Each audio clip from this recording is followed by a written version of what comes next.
everyone, welcome to another video. My name is Orionsgear. Today, doing a video on Harrow. Harrow, quite underutilized in the current state of the game.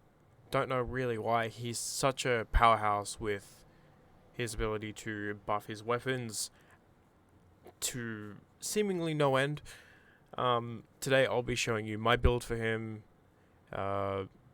the mechanics that operate with his passive with pillage and penance and durable, as well as a few alternative weapons. With that being said, let's get into things. Now, just on mentioning pillage, I would like to say that this build is actually weak against infested. Infested being the only faction without shields or armor, which isn't particularly good, but for a majority of the content you will be facing Grineer and Corpus, which this build is absolutely fine against them. My preferred primary weapon for this build is the Trumner. The Trumner has a fantastic amount of ammo max, as well as decent fire rate that can be adjusted. Its magazine capacity is fantastic, so it makes it good for laying down almost suppressing fire without calling it suppressive fire. Its reload is pretty slow, but considering the magazine capacity, you won't be firing, or you'll be firing it for a long time with the balancing of a 5-second reload, but this is negated through Harrow's second ability. The stats on this weapon, very good. As you can see here, this build is pumping a lot of damage into statuses as well as critical multiplier, and yes, I do have a ribbon for this, simply because I came across one, I put it on, so I gave it an innate viral, so hey, is what it is.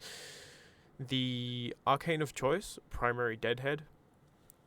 Precision headshot kills grant a damage bonus, but the main mechanic I like to use on the Trumner is vile precision mixed with vile acceleration, higher fire rate and less damage, and then offsetting that with less recoil and then less fire rate.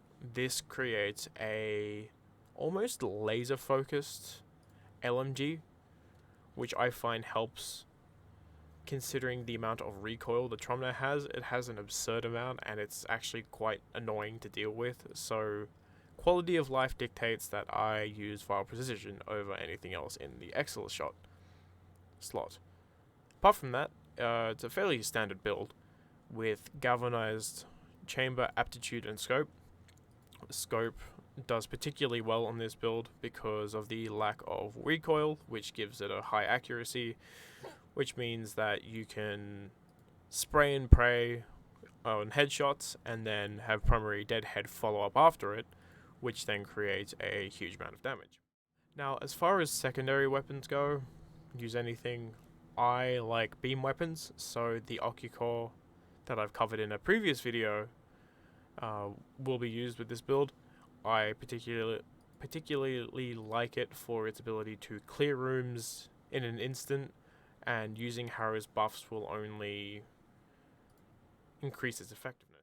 Harrow's build, as you can see, is centered around using strength, range, and duration, but only in a small portion because the most of his power comes from his ability to increase his weapons damage. I would like to point out that I have subsumed Pillage over his first ability for not only shield strip, but for maxing out his shield capacity in an instant, while also sacrificing it using its second, which is penance, for a huge amount of buffs.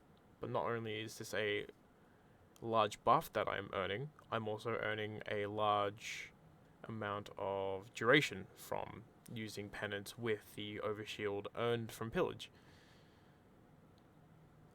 Thurible, fantastic ability for making sure he always has energy. It's just an all-round good build, though it does rely on constantly killing enemies, and if you're not killing anything, then it won't be as effective. And Harrow's last Covenant speaks for itself.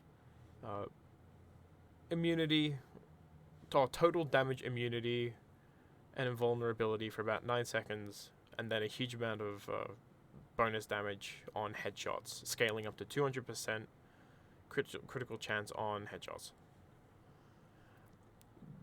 This build has Rolling Guard and Adaptation for survivability, Redirection and Primed Vigor to max out the shield cap, because if I have a high shield, double that is typically what the overshield cap is, and Harrow is passive, which not only grants you starting energy, it also grants you a bonus amount of overshield cap, so it turns Harrow into a shield tank, which is actually quite good.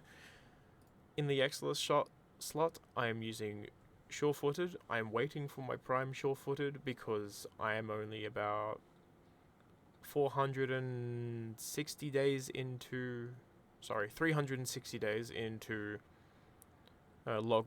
my logins, and I'm nowhere near getting Prime Sure-Footed, but I will get that as soon as I can get it.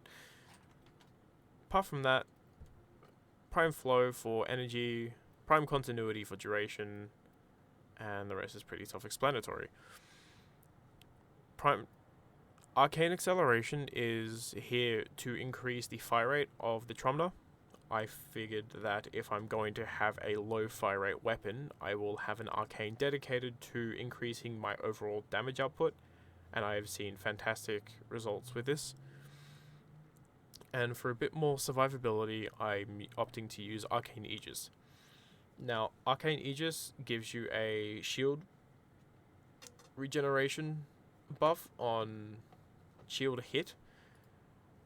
Now, if you feel the necessary need to roll using Rolling Guard, if you're taking fatal damage while fighting enemies, then do it. And then Arcane Aegis, using Pillage will regenerate your shields instantly, provided you're fighting against armored enemies. And Arcane Aegis will be able to maintain your shields for a little bit longer. My choice of focus tree is the Unairu tree. Not only does it give you a last gasp passive, which is giving you the opportunity to self-revive without needing anything else, it also gives you the opportunity to armor strip if you find yourself with no energy, which is highly unlikely but still possible. Unairu is primarily used for survivability anyway, so this is good potential. If not, Madurai is good for increasing power strength, and Vazarin is good for a passive amount of health regeneration. However, Harrow is also incredibly strong in all of those regards, so really just choose what's best for you. Moving on to the demonstration portion of the video, the best use case for Harrow in a mission is to use his first ability and then immediately follow up with a second. You'll notice in the bottom right hand corner that I have a maximum of 53 seconds on my pennant, but then using this again, using Pillage and then Penance, I have a maximum of nearly 120 seconds, nearly 1 second off 2 minutes worth of ability duration. Now, this is fantastic if you are running those long missions, because you won't have to worry about it for the next minute and a half unless it gets cancelled by Nullify, which I pray that does not happen, but hey, it happens. But this build also takes advantage of the relatively low power strength, but on a double cast strips the armor and shields of a majority of enemies. And if you find yourself in a pickle and you need energy, then using Thurible and then just gunning anything down. This build does take a little bit to warm up, but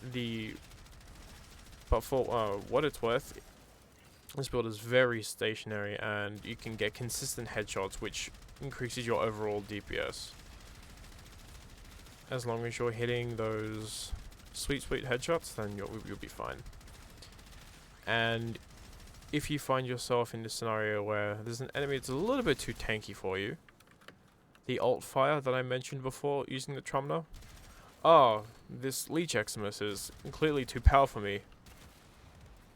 Just use the alt fire and you'll be able to kill it much quicker. Worst case scenario, use his 4th ability to be completely invulnerable. Use the 1st for overshield. And keep pillaging while invulnerable. And then get Pennant back up. And then use energy regeneration. And then go back to work. At the end of the day, I absolutely love HARROW'S kit. And I hope this video breathes new life into his use, because he's fallen so far from when he was being used quite often.